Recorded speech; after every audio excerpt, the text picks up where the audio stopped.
Hello friends, welcome back to विंग जय कुरान। दोस्तों, कैश बुक हमने शुरू किया था, उसके बाद कुछ थ्योरेटिकल पार्ट हमने पढ़ा था। आज हम बात करेंगे प्रैक्टिकल पार्ट पे। हालांकि जैसे मैंने पहले भी कहा था कि जो प्रैक्टिकल वर्क है वो आपके लिए इतना इंपॉर्टेंट नहीं है।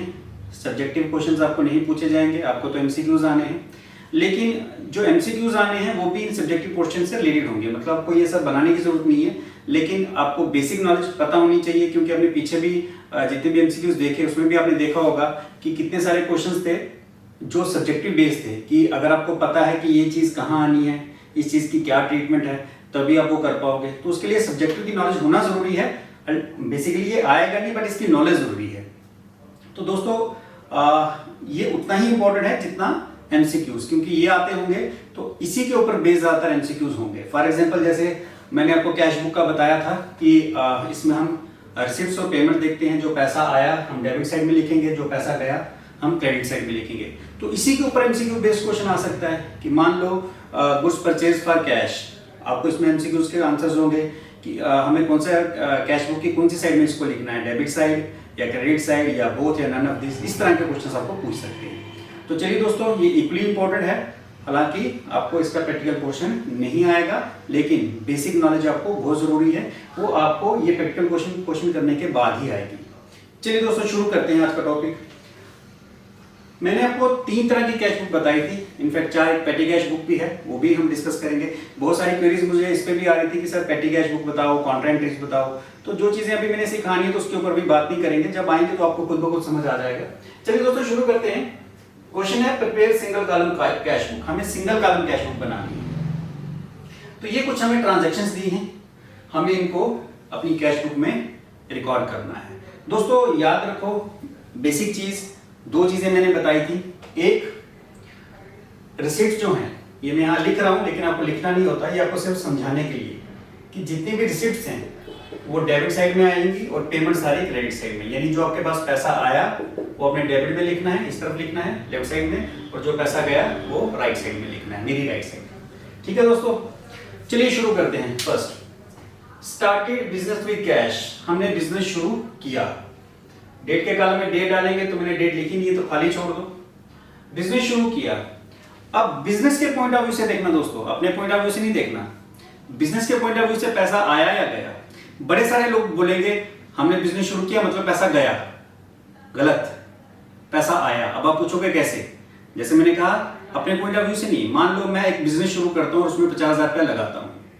अब अगर मैं बिजनेस के पॉइंट ऑफ व्यू से देखूं, अपने पॉइंट ऑफ व्यू से देखूं, पैसा जा रहा है, लेकिन अगेन हमें बिजनेस के पॉइंट ऑफ व्यू से देखना है। मान लो मैंने किसी एक्स कंपनी में इन्वेस्टमेंट की, पैसा लगाया, बिजनेस शुरू किया, तो एक्स कंपनी के पॉइंट ऑफ व्यू से उस कंपनी में वो पैसा आया। देने वाला कौन हूं मैं, लेकिन हम यहाँ पे पर्सन की बात नहीं करेंगे जिसने बिजनेस शुरू किया, हम बात करेंगे कंपनी की। तो कंपनी में, उस बिजनेस में पैसा आया, लगाने वाला चाहे कोई भी था, तो कंपनी के पॉइंट ऑफ व्यू से हम उसको रिसिप्ट में रिकॉर्ड करेंगे, क्योंकि कंपनी में पैसा आ रहा है।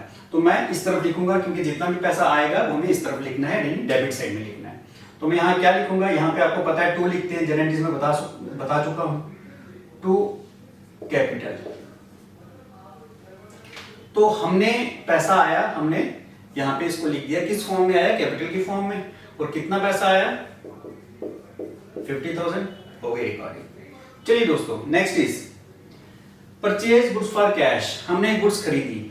सिर्फ और सिर्फ आपने ये देखना है कि इस पर्टिकुलर ट्रांजैक्शन में हो क्या रहा है, पैसा आ रहा है या जा रहा है। एक चीज और आपको बता दो दोस्तों, कैश बुक में बड़ी इंपॉर्टेंट, क्योंकि मैंने कहा था कैश बुक कैश की ट्रांजैक्शन रिकॉर्ड करता है। तो याद रखना, इसमें क्रेडिट ट्रांजैक्शन यानी उधार में कोई चीज खरीदी या उधार में कोई चीज बेची, वो यहाँ पे रिकॉर्ड नहीं होती, उनकी अलग एक सब्सिडरी बुक बनती है। ये भी एक सब्सिडरी बुक का ही हिस्सा है। तो चलिए दोस्तों, अब है परचेज गुड्स फॉर कैश। हमने 10,000 में गुड्स खरीदी। अब आप देखो पैसा आ रहा है या जा रहा है। जब भी आप कोई चीज खरीदोगे तो आपके पास से पैसा जाएगा।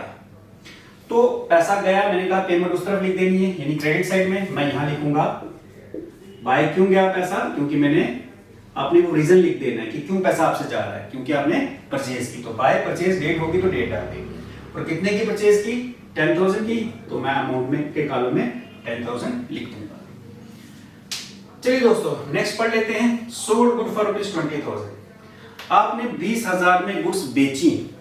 तो जब हम कोई गुड्स बेचेंगे तो हमारे पास पैसा आएगा या फिर जाएगा, आप खुद सोचो। जब भी हम कोई चीज बेचेंगे तो फ्री में तो बेच देंगे नहीं, हमारे पास तो पैसा आएगा, और पैसा आया मतलब हमारे लिए वो रिसिप्ट है। रिसिप्ट कहाँ आती है? डेबिट साइड में।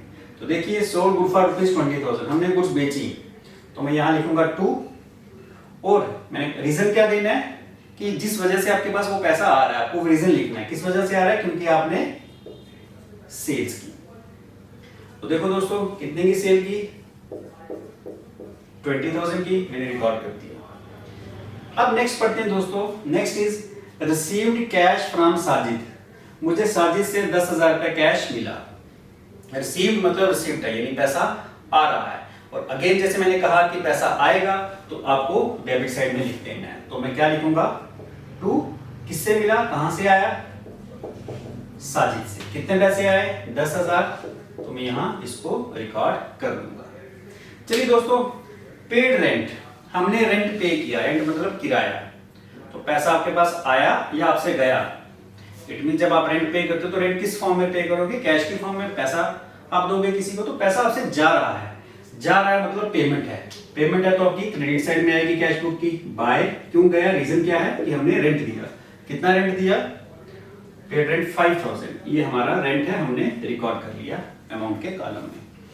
चलिए दोस्तों next, purchase goods on credit. हमने गुड्स खरीदी क्रेडिट में, किस तरफ आएगी? अब दोस्तों परचेज है तो ज्यादातर लोग सोच रहे होंगे हाँ परचेज है तो पैसा जा रहा है, तो हम यहाँ लिखेंगे क्योंकि पेमेंट सर ने कहा यहाँ लिखने के लिए।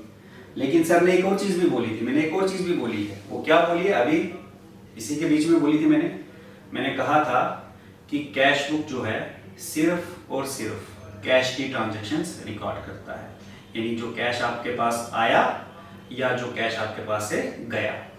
तो अगर आप इस ट्रांजैक्शन को ध्यान से पढ़ोगे तो उसमें लिखा है purchase goods on credit. Credit का मतलब क्या हो गया? उधार पे खरीदी गुड्स।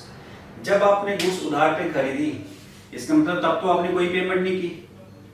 तो मैंने पहले ही कहा था कि कैश बुक में हम पेमेंट्स जो करती है, रिसिप्ट्स करते हैं, उनकी ट्रांजैक्शंस को रिकॉर्ड करती हैं। तो यहाँ पे आप देख रहे हो कि आपने गुड्स उधार में खरीदी हैं, तो हम इसको यहाँ नहीं लिखेंगे क्योंकि ये उधार में है, हमने कोई पैसा, हमसे कोई पैसा नहीं गया, हमने कोई कैश नहीं दिया।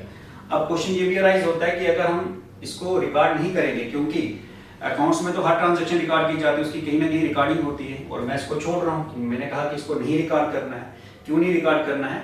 क्योंकि अगर हम कोई चीज क्रेडिट में खरीदेंगे तो उसकी अलग से एक बुक बनती है। जैसे फॉर एग्जांपल हमने परचेज की, लेकिन किसमें की? क्रेडिट में, तो इसकी एक परचेज बुक बनती है। ये भी सब्सिडी बुक के अंदर ही आती है, परचेज बुक, सेल बुक। तो जितनी भी क्रेडिट परचेजेस होंगी वो हम यहाँ नहीं लिखेंगे, उसके लिए अलग से एक और बुक बनती है, उसको बोलते हैं परचेज बुक। वो भी हम देखेंगे, सिलेबस में होगा तो मैं तो जरूर करवाऊंगा। तो उसके लिए अलग से परचेज बुक बनती है। तो ये जो ट्रांजैक्शन है ये उस बुक में रिकॉर्ड होगी, इसलिए हम यहाँ पे इसको इग्नोर कर देंगे। रिकॉर्ड कहीं ना कहीं जरूर होती है, लेकिन ये इसमें नहीं आएगी क्योंकि उधार में है। तो चलिए दोस्तों, हम इसको अभी छोड़ रहे हैं। Next is deposited cash into bank. आपने बैंक में पैसा जमा करवाया, आपने बैंक में कैश जमा करवाया, कितना? 20,000। अब आप खुद सोचो, आपके पास पैसा आया या गया? अगर हम अपनी कैश की बात करें, सपोज करो मेरे पास मेरे बिजनेस में या मेरी शॉप पे या मेरे शोरूम में कैश पड़ा है 50,000, इसमें से 10,000 मैंने बैंक में जमा करवा दिया, तो मेरे पास वहां कैश कितना रह गया? फिर 40,000 रह गया। 10,000 कम हो गया। क्यों 10,000 कम हुआ? कि मैंने बैंक में वो जमा करवा दिया, हालांकि वो भी मेरा ही कैश है, मेरे बैंक में पड़ा है। लेकिन अगर हम कैश की बात करें तो मेरा कैश बैलेंस कम हो गया। क्यों? क्योंकि मैंने बैंक में वो जमा करवा दिया, एक तरह से पेमेंट है, हालांकि वो हमारा खर्चा नहीं है, वो कैश है जो हम कभी भी वापस निकाल सकते हैं। तो लेकिन हमें देखना है कि कैश के ऊपर क्या फर्क पड़ रहा है। तो कैश हमारा डिक्रीज हो रहा है। क्यों? क्योंकि हमने उसमें से कुछ पैसा बैंक में जमा करवा दिया। तो इस तरह से ये एक तरह की पेमेंट ही है। तो मैंने कैश बैंक में जमा करवा दिया, कितना? 20,000। तो मैं यहां लिखूंगा बाय। अब क्या लिखेंगे? मैंने कहा रीजन, किससे लिया, किसको दिया, वो रीजन आपने लिखना है। किसको दिया? आपने दिया बैंक को। और कितने पैसे दिए? 20,000 बैंक में जमा करवा दिया। इसका मतलब एक तरह से आपकी पेमेंट हो गई, क्योंकि कैश आपका उतना ही कम हो जाएगा। तो हम उसको पेमेंट साइड में रिकॉर्ड कर लेंगे। चलिए दोस्तों, नेक्स्ट इज रिसीव्ड कमीशन। अब हमें कमीशन आई, in the form of cash ही आएगी। ये जरूरी नहीं है कि लिखा हो रिसीव कमीशन बाय कैश, आपके सामने अमाउंट लिखा है, इट मींस कि वो कैश के फॉर्म में ही आ रही है। तो मैं कमीशन रिसीव कर रहा हूँ, इसका मतलब ये मेरी रिसीव है, वो लिखा ही हुआ है रिसीव है, इट मींस कि रिसिप्ट में आएगी, यानी डेबिट साइड में। तो मैं डेबिट साइड में इसको रिकॉर्ड करूंगा। वो रीजन क्या है, क्यों पैसा आया, ये कैश क्यों आया, क्योंकि मुझे कमीशन मिली। कैश बुक इटसेल्फ सेज कि ये कैश की सारी ट्रांजैक्शंस हैं और इसके अंदर लिखा जाता है रीजन कि कहां से आया, किसको गया, वो रीजन अंदर लिखा जाता है। तो कमीशन कितनी, 5000, तो मैंने रिकॉर्ड कर ली। चलिए दोस्तों, next is paid cash to Ravi. मैंने रवि को पैसा दिया। अब दोस्तों, किसी को जब हम पेमेंट करते हैं बिकॉज ऑफ सम रीजन, कोई भी रीजन रहा हो, हमने किसी को पेमेंट की, इट मींस कि हमारा जो कैश है वो कम हो जाएगा क्योंकि हमने किसी को पेमेंट की है। तो किसको पेमेंट की है, हमने रवि को। तो बाय, ये तो बता रहा है कैश है, जा रहा है किसको, जा रहा है, रीजन क्या है, रवि है, कि रवि को हम पेमेंट कर रहे हैं। तो हम इसको पेमेंट साइड में यानी कैश बुक में रिकॉर्ड कर लेंगे, क्रेडिट साइड में। चलिए दोस्तों, next is withdrew cash from bank. हमने बैंक से पैसा निकाला। अब ये ठीक इसका उल्टा है जो मैंने ऊपर लिखवाई थी, deposit cash into bank. Bank में कैश जमा करवाना, और कई बार हमें बिजनेस में पैसों की जरूरत है तो हमारे बैंक में जो पैसा पड़ा हुआ है हम उसको वापस निकाल लेते हैं। अब इस केस में क्या हुआ कि पैसा आया या गया, तो आपने बैंक से पैसा निकाला तो पैसा आया, क्योंकि जब आप बैंक में पैसा जमा करवाया था आपने, तो आपके पास से पैसा 20,000 गया था। लेकिन मान लो अभी आपने वापस निकाल लिया तो आपके पास ये फिर रिसिप्ट हो जाएगी, जो बैंक पेमेंट थी अब वो आपकी रिसिप्ट होगी, क्योंकि वो पैसा आपके पास वापस आ गया। तो विथड्रू कैश फ्रॉम बैंक, हमने बैंक से पैसा निकाला, हम इसको लिखेंगे कहां से, टू बैंक। जैसे हमने जमा करवाया था बैंक में तो बाय बैंक लिख दिया, अब निकाला है तो टू बैंक लिखेंगे। और कितना पैसा, 10,000। चलिए दोस्तों, लास्ट क्या है, सोल्ड गुड्स ऑन क्रेडिट। हमने उधार में गुड्स बेची, तो फिर ये वही चीज आ गई जो मैंने आपको पहले भी छुड़वाई कि परचेज की entry, purchase goods on credit 6। तो यहाँ पे था परचेज गुड्स ऑन क्रेडिट, क्योंकि हमने क्रेडिट में खरीदी थी तो मैंने कहा था छोड़ दो, क्यों, क्योंकि ये इसमें हमने कैश नहीं दिया। इसी तरह सोल्ड गुड्स ऑन क्रेडिट, हमने उधार में गुड्स बेची हैं तो ये भी छोड़नी पड़ेगी, क्यों, क्योंकि उधार है, इसका मतलब आपके पास अभी तो कैश नहीं आया। जब ये कैश कभी आएगा, कभी ना कभी तो आएगा, तब हम इसको रिकॉर्ड करेंगे। मान लो अगर मैं आज कोई गुड्स बेच रहा हूं, इसका भी सुन लो, सपोज करो मैंने आज गुड्स बेची क्रेडिट में 5,000 की, मान लो आज की डेट में बेच रहा हूँ, आज 23rd है, 23rd को मैंने गुड्स बेची क्रेडिट में, मैं उसको यहाँ नहीं लिखूंगा क्योंकि उधार है, मेरे पास अभी कैश नहीं आया। लेकिन मान लो 2-3 दिन के बाद, 25, 26, 27 को, 2-4 दिन के बाद या महीने के बाद आपको जिसने आपने गुड्स बेची थी वो 5,000 देगा, तब आपके पास वो कैश आ रहा है, तब आप उसको रिकॉर्ड करोगे। आपने खाली बेची उधार पे, वो रिकॉर्ड नहीं होगी। जब कभी भी ये पैसा देगा आपको, जिसने आपने उधार, जिसको आपने उधार में बेची है, तब आप इसको अपनी बुक में रिकॉर्ड करोगे, यानी कैश बुक में रिकॉर्ड करोगे। सेम परचेज के लिए भी है, आपने उधार में गुड्स खरीदी थी, आपने एंट्री नहीं की, लेकिन जब आप किसी को पेमेंट करोगे कुछ दिन के बाद, तब आप उसको कैश बुक में लिख दोगे कि आपने किसी को पेमेंट की। तो हम इस ट्रांजैक्शन को भी इग्नोर करेंगे, ये भी हम रिकॉर्ड नहीं करेंगे। दोस्तों, जब आपने सारी ट्रांजैक्शन कर दी, फिर आपने करनी होती है बैलेंसिंग। अब बैलेंसिंग कैसे करनी है, जैसे मैंने आपको पहले भी बताया था कि जो कैश बुक होती है, ये cash book single column cash book है, इसमें हमेशा जो डेबिट साइड है ये बड़ी होगी और क्रेडिट साइड या तो इसके बराबर हो सकती है या इससे छोटी होगी। ये वाली साइड कभी भी इससे बड़ी नहीं हो सकती। रीजन मैंने पहले भी बताया था कि अगर आपके पास 50,000 या 1 लाख रुपए की रिसिप्ट्स हैं, यानी आपके पास टोटल 1 लाख रुपया है, आप मैक्सिमम पेमेंट कितनी कर सकते हो, 1 लाख या उससे कम, उससे ज्यादा तो कर ही नहीं सकते। तो इसलिए ये जो साइड है हमेशा बड़ी होगी या फिर इसके बराबर हो सकती है। अगर यहाँ 1 लाख है तो ये भी 1 लाख हो सकता है, लेकिन ये साइड कभी भी इस साइड से बड़ी नहीं होगी। किसी ने मुझे पूछा भी था क्वेश्चन में, हालांकि मैं बता चुका हूँ कि फेवरेबल बैलेंस और अनफेवरेबल डेबिट बैलेंस और क्रेडिट बैलेंस के बारे में बताओ। तो डेबिट बैलेंस मतलब अगर आपकी डेबिट साइड बड़ी है तो उसको हम बोलेंगे डेबिट बैलेंस, अगर आपकी क्रेडिट साइड बड़ी है तो उसको बोलेंगे क्रेडिट बैलेंस। तो चलिए दोस्तों, अब इसको क्लोज करने का वक्त आ गया, हम इसको बंद करेंगे। कैसे बंद करना है, जैसे मैंने कहा ये साइड बड़ी होगी, इसका आपने टोटल ले लेना है। तो टोटल कर लेते हैं, 50 और 20 70, 10 80 और 10 90 और 5 95,000, यानी हमें टोटल में 95,000 कैश आई, हमें 95,000 रुपीज हमारे पास आए। अब हमने इसमें से पेमेंट कितनी की, आप इसका टोटल कर लो दोस्तों। 10 और 20 30, 5 और 5 10, 30 और 10 40, तो हमने पेमेंट की 40,000। मतलब हमारे पास जो रिसिप्ट थी, ये ऐसे मैं रफली करवा रहा हूं, हमारे पास जो रिसिप्ट आई थी दोस्तों वो थी 95,000 की, और हमसे जो पेमेंट हुई इसमें से जो आपने पेमेंट कर दी या खर्चा कर दिया तो आपकी कैश की बैलेंस से ही जाएगा। 40,000 की आपने पेमेंट कर दी, तो अब आपके पास बैलेंस क्या बचा, 55,000। तो इन शॉर्ट ये हमें बताता है कि मान लो ये हमें बताता है कि हमें एक पर्टिकुलर पीरियड के एंड में, मंथ के एंड में कितना कैश हमारे पास पड़ा हुआ है। टोटल में ये बताता है कि 95,000 की हमारी रिसिप्ट थी, हमने 95,000 रिसीव किया, और ये बताता है टोटल हमारा 40,000 की हमने 40,000 की इसमें से पेमेंट कर दी। इसका मतलब आपके पास कितना कैश होना चाहिए, 55,000। बड़ा इंपॉर्टेंट फीचर है दोस्तों ये कैश बुक, क्योंकि बिजनेस में हमें कैश के बारे में तो पता होना ही चाहिए कि कितनी हमारे पास कैश आई और कितनी हमने पेमेंट की और कितना मेरे पास बैलेंस बचा है। वो सारी इस कैश बुक से रिफ्लेक्ट हो जाती हैं चीजें, कितना कैश आया, कितनी पेमेंट की, कितना आपके पास अभी कैश होना चाहिए। तो अब इसको लिखेंगे कैसे दोस्तों, मैंने कहा था हमें इन दोनों साइड्स को बराबर करना होता है, तो क्या करेंगे, बाय जो बचा हमारे उसको लिख देंगे balance carry down, balance C/D carry down. कितना बैलेंस कैरी डाउन, मतलब जो हमारा क्लोजिंग बैलेंस है। ये वैसे मैं पहले क्लियर कर चुका हूं, हमारा जो भी क्लोजिंग बैलेंस होता है यानी जो लास्ट में हम आंसर निकालते हैं उसको कैरी डाउन कहते हैं। तो इस तरह से आपने इसको सॉल्व कर लेना है। तो ये मैंने आज आपको करवाई सिंगल कॉलम कैश बुक।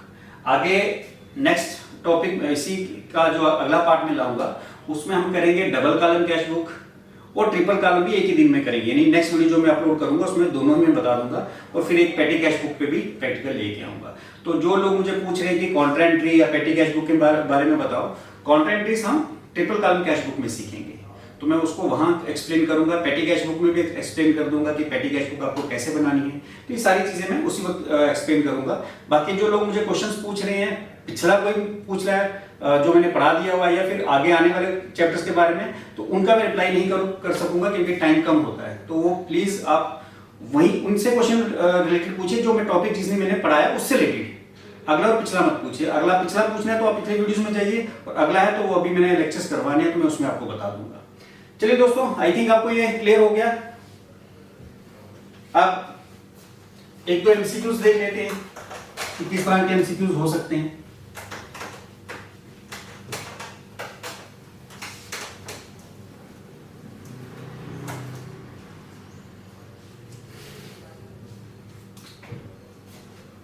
जैसे एक एमसीक्यू है,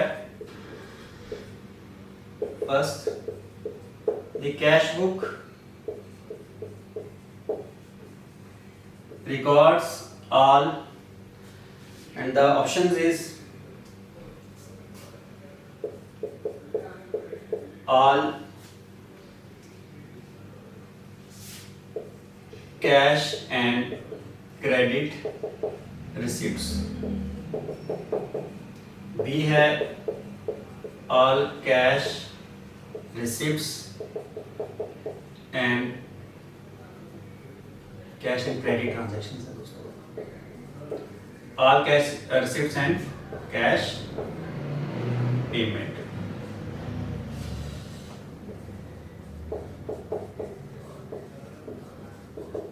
सी है दोस्तों बोथ ए एंड बी, और डी है नन ऑफ दीज। तब तक आप इसको देखिए, इसका क्या आंसर हो सकता है।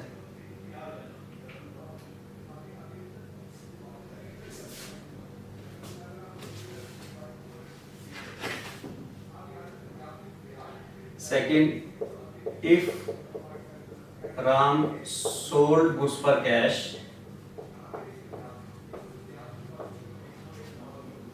The entry will B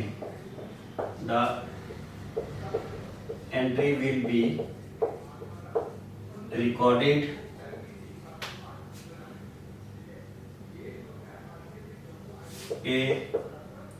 in the cash book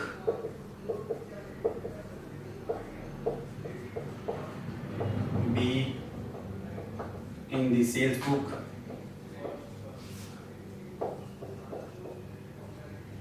C both A and B, or D none of these.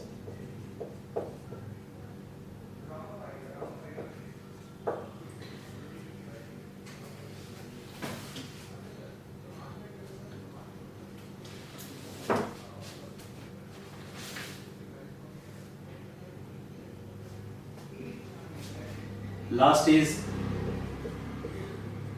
cash account always have a debit balance, C credit balance,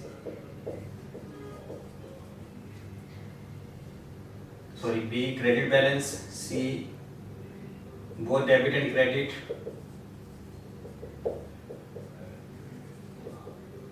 और D none of these. तो इस तरह से आगे अभी आप देखोगे कि ये हमारे जो हमने प्रैक्टिकल किया इसी से रिलेटेड क्वेश्चन है. अब पहले हम एमसीक्यूज पे आते हैं. The cash book records, cash book किसका रिकॉर्ड रखती है? All cash and credit transactions. क्या क्रेडिट ट्रांजैक्शन किसमें रिकॉर्ड रखते हैं? आज ही हमने पढ़ा कि मैंने कहा था कि जितनी भी क्रेडिट ट्रांजैक्शंस हैं, मतलब हमने कोई गुड्स क्रेडिट पे खरीदी या गुड्स क्रेडिट पे बेची, उनको अपने इग्नोर करना है. कैश ट्रांजैक्शन का तो रिकॉर्ड रखती है लेकिन क्रेडिट ट्रांजैक्शन का रिकॉर्ड नहीं रखती, इसलिए ये ऑप्शन आपकी गलत है. All cash receipts and cash payment, तो here is the right answer कि जितनी भी कैश आपके पास रिसीप्ट्स हैं और जितनी कैश पेमेंट की उनका रिकॉर्ड रखती है. So the answer is B. Both A and B, ये तो गलत है, ए का तो आंसर है ही नहीं, नन ऑफ दिस तो कोई भी नहीं. तो आपका B is the right answer. If Ram sold goods for cash the entry will be recorded. अगर राम कैश में गुड्स बेच रहा है तो एंट्री कहाँ रिकॉर्ड होगी? In the cash book, in the sales book, both A and B, none of this. दोस्तों ये एंट्री रिकॉर्ड होगी क्योंकि कैश में बेच रहे तो कैश बुक में. सेल्स बुक में क्यों नहीं होगी? क्योंकि मैंने अभी बताया कि सेल्स बुक जो होती है उसमें हम सिर्फ क्रेडिट जो ट्रांजैक्शंस है वो रिकॉर्ड करते हैं, चाहे क्रेडिट में जो हमने क्रेडिट में सेल की होगी. इसी तरह परचेज बुक जो है वो सिर्फ क्रेडिट परचेज रिकॉर्ड करती है. तो क्रेडिट वाली जितनी ट्रांजैक्शंस हैं सेल्स की वो सेल्स बुक में रिकॉर्ड होती है, लेकिन यहाँ पे वो कुछ किस में बेच रहा है? कैश में, इसलिए कैश बुक में रिकॉर्ड होगी. बोथ ए एंड बी ये दोनों तो हो नहीं सकते क्योंकि सेल बुक में तो रिकॉर्ड करते नहीं है और नन ऑफ दिस तो है ही नहीं. Cash account always has, cash account का हमेशा, ये आज मैंने करवाया आपको, देखो इसी के ऊपर बेस्ड है. डेबिट बैलेंस होता है, क्रेडिट बैलेंस होता है, बोथ डेबिट एंड क्रेडिट और नन ऑफ दिस. तो कैश अकाउंट का आज ही मैंने बताया कि इसकी हमेशा ही डेबिट साइड बड़ी होती है. रीजन क्या था वो भी मैंने आज आपको बता दिया. तो आई होप आपको ये आज का टॉपिक समझ आ गया है. बाकी अगर आपको मुझे फॉलो करना है तो इंस्टाग्राम, फेसबुक लिंक डिस्क्रिप्शन में मिल जाएगा. और आज के दिन मैं आपके लिए अपना कॉन्टैक्ट नंबर भी छोड़ रहा हूँ. ईपीएफओ के बारे में या कोई और जानकारी चाहिए तो उसमें मुझे आप मैसेज कर सकते हो. तो आई होप आपको आज का ये चैप्टर क्लियर हो गया. बाकी मेरा जो एक एकेडमिक चैनल है किरण कॉमर्स जोन, उसको सब्सक्राइब करें. उसमें भी मैं 11th 12th पढ़ा रहा हूँ बेसिक्स. तो थैंक यू दोस्तों, थैंक यू वेरी मच.